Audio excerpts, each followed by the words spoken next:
Значи, почитуван колега, вие нема да ни го подржите нашиот амандман.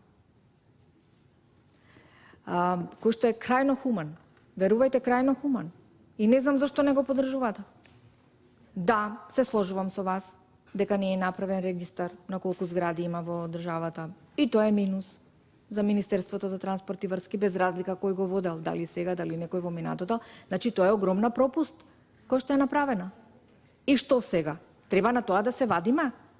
Па три години, ајде кажите ми вие во 3 години колку законски измени закони сме добили од Министерството за транспорт и врски? Колку? Што се работи таму?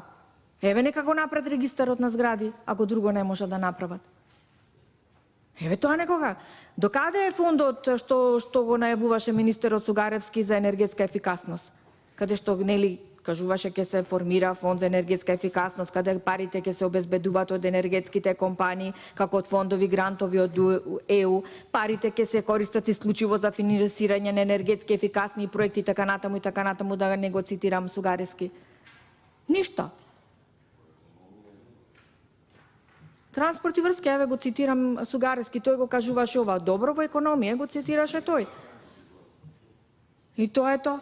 И што сега да правиме? Да чекаме Сугаревски да се разбуди Министерството за да направи регистар за колку згради. А вие, член на Комисијата за финансирање и буџет, не сакате да прифатите амандман кој што ќе овозможи барем нешто да се закрпи од некоја зграда во кисела вода. Не е фер. Не го повлекувам амандманот, да видам како ќе гласат колегите кои што се од Скопје. Ви благодарам.